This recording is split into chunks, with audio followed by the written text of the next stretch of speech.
सोचो क्या होगा जहां आप खड़े हो, आपके नीचे की धरती अचानक ही बहुत तेजी से हिलने लग जाए।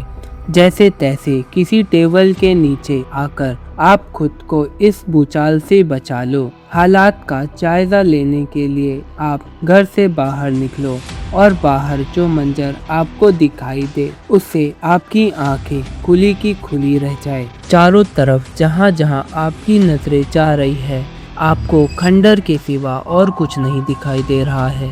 जल्दी से आप अपना फ़ोन खोलकर न्यूज़ देखते हो, जिससे आपको पता चलता है कि अभी अभी दुनिया का सबसे बड़ा और विनाशकारी अर्थक्वेक आया था। दोस्तों, यह कोई फिल्म का सीन नहीं बल्कि कुछ ऐसा ही हुआ था द ग्रेट चिलियन के अर्थक्वेक में। नमस्कार दोस्तों, स्वागत है आपका हमारी एक और नई वीडियो में। इस वीडियो में हम बात करने वाले हैं आधुनिक काल से लेकर ऐतिहासिक काल तक के उन खतरनाक भूकंपों की, जिन्होंने सिर्फ तबाही ही नहीं मचाई बल्कि लाखों लोगों की जान भी ले ली। 2000 साल पहले का वो अर्थक्वेक जिसने पूरी सभ्यता को ही अपने अंदर समा लिया।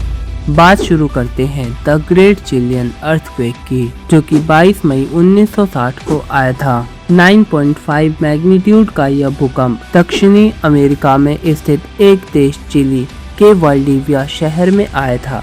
इसीलिए कहीं कहीं पर इसे वाल्डिविया अर्थक्वेक के नाम से भी जानते हैं। अगर हम बात करें जगह की, तो चिली पैसिफिक ओशन के किनारे पर पड़ता है और पैसिफिक रिंग ऑफ फायर में आता है, जहां पर दुनिया के सबसे ज्यादा अर्थक्वेक आते हैं। यहाँ पर कई सारे एक्टिव वॉल्केनोज भी है। इन्हीं वॉल्केनोज की वजह से चिली में हर साल 7000 से लेकर 8000 तक अर्थक्वेक आते हैं। ऐसा नहीं है कि यह भूकंप अचानक ही आ गया था। इससे एक दिन पहले यानी 21 मई 1960 को 8.1 मैग्नीट्यूड का एक मैसिव अर्थक्वेक आता है, जिसने शहर में भारी तबाही मचाई थी। ठीक इसके अगले दिन यानी 22 मई को दोपहर 3:11 पर 9.5 मैग्नीट्यूड का यह भूकंप जमीन के नीचे लगभग 1000 किलोमीटर लंबी Nazca plate south American plate से टकराकर नीचे की तरफ मूव होने लगती है, जिससे जापान में गिराए गए हिरोशिमा एटम बम के मुताबिक 1,08,000 गुना ज्यादा एनर्जी रिलीज होती है। 80 फीट से भी ऊंची ऊंची लहरें पूरे पैसिफिक ओशन से होते हुए ऑस्ट्रेलिया, जापान और चीन से टकराती है। इस पूरी तबाही में 5700 से भी अधिक लोगों की मौत हो जाती है। लगभग 20 लाख लोगों के घर पूरी तरह से टूट जाते हैं। इस पूरे हादसे में उस समय के 550 मिलियन डॉलर का नुकसान हुआ था, जो कि इस समय के लगभग 5 बिलियन डॉलर के आसपास होते हैं। Disaster number 2, Sumatra earthquake. 26 दिसंबर सन 2004 इंडोनेशिया का एक द्वीप सुमात्रा में जब सभी लोग विंटर वैकेशन को एंजॉय कर रहे थे, लेकिन किसी को भी यह नहीं मालूम था कि अगले ही पल यहाँ पर एक प्रलय दस्तक देने वाला है। सुबह के 7:58 पर लोगों के पैरों के नीचे से जमीन अचानक ही बहुत तेजी से हिलने लगती है। सुमात्रा से 160 किलोमीटर दूर इंडियन ओशन में इंडियन प्लेट और बर्मा प्लेट के आपस में टकराने से 9.5 मैग्नीट्यूड का यह मैसिव अर्थक्वेक आता है। 10 मिनट से भी ज्यादा देर तक धरती के हिलने के बाद 170 फीट ऊंची समुद्र की लहरें फाइटर जेट की जितनी स्पीड से यानी 800 किलोमीटर प्रति घंटे की रफ्तार से इंडिया, अफ्रीका और ऑस्ट्रेलिया समेत 14 देशों में भारी तबाही मचाती है। इस भूकंप और सुनामी की चपेट में आकर 2,27,000 से भी ज्यादा लोग अपनी जान गंवा देते हैं। कई सारे लोग तो सुनामी की वार्निंग के बाद भी बीच पर ऊंची ऊंची लहरों को देखने के लिए आए और कभी लौट कर ही नहीं गए। हादसे का इम्पैक्ट इतना ज्यादा था कि रिकवरी के लिए लगभग 15 बिलियन डॉलर खर्च किए गए। Disaster number 3, Shaanxi earthquake. 23 जनवरी 1556 चीन के एक शहर शांक्षी में आया ये भूकंप पूरे इतिहास का सबसे खतरनाक अर्थक्वेक माना जाता है।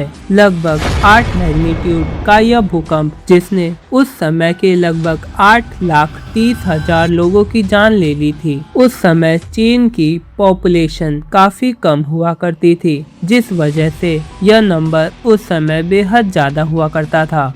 इस अर्थक्वेक की जानकारी हमें मिंग डायनेस्टी की किताबों में मिलता है, जो 1368 से लेकर 1644 तक चीन का ही नहीं बल्कि पूरे विश्व का सबसे ताकतवर साम्राज्य हुआ करता था। अर्थक्वेक का इम्पैक्ट इतना ज़्यादा था कि शांक्षी शहर से 850 किलोमीटर दूर तक इस तबाही को देखा जा सकता था। कुछ ही सेकंडों में जमीन टूटकर 2 भागों में बट गई। सारे मकान आपस में ही कोलैप्स हो गए।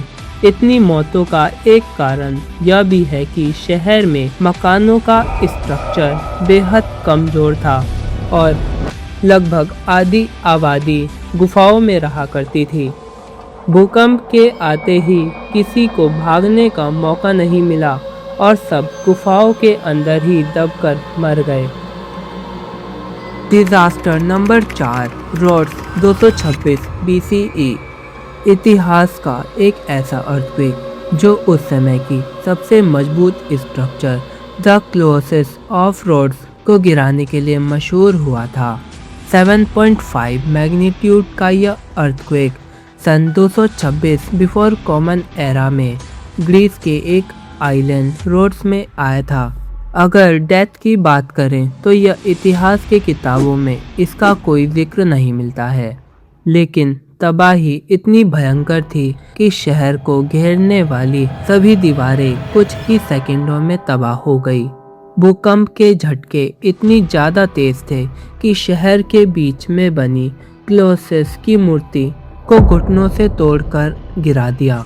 आपकी जानकारी के लिए बता दूं तो क्लोसेस प्राचीन यूनान यानी ग्रीस के एक द्वीप रोड्स में स्थित सूर्यदेव हेलियोस की एक 108 फीट ऊंची मूर्ति है, जो कि आज के स्टैचू ऑफ लिबर्टी के जितनी ही ऊंची है। इसका निर्माण 229 से 280 BCE तक किया गया और 56 साल बाद 226 BCE के अर्थक्वेक में यह गिर गया।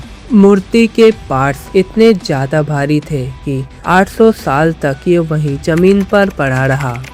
Disaster number 5, Thera volcanic eruption and earthquake 1600 BCE। आज से करीब 3600 साल पहले एगेन सी में 7.5 मैग्नीट्यूड का एक अर्थक्वेक आता है। भले ही यह नंबर के मामले में ज़्यादा बड़ा और भयानक ना लगे, लेकिन असली तबाही तो इसके बाद होने वाली थी।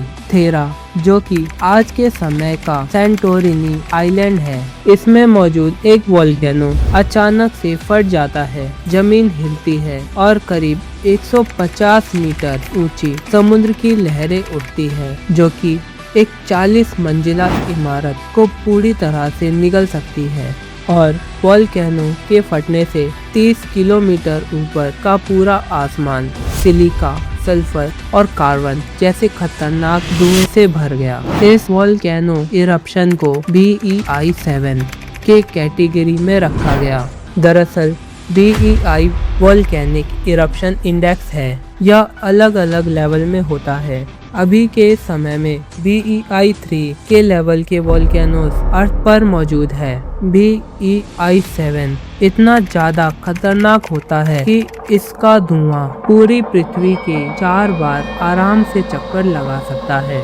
ऐसा माना जाता है कि इस अर्थक्वेक की वजह से जो सुनामी आई थी, उसमें मिनोन सिविलाइजेशन पूरी तरह से डूब गई, जो उस समय की सबसे आधुनिक सभ्यता हुआ करती थी, जिसे मशहूर फिलोसफर प्लेटो ने 360 BCE में अपनी पुस्तक टाइमेयस में अटलांटिक की स्टोरी से जोड़कर लिखा था। क्या आपको अटलांटिस के बारे में पता है? कमेंट सेक्शन में जरूर बताना। मुझे पूरी उम्मीद है कि आप लोगों को यह वीडियो काफ़ी पसंद आया होगा। ऐसे ही और इन्फॉर्मेटिव वीडियोस को देखने के लिए आप हमारे चैनल को सब्सक्राइब कर देना।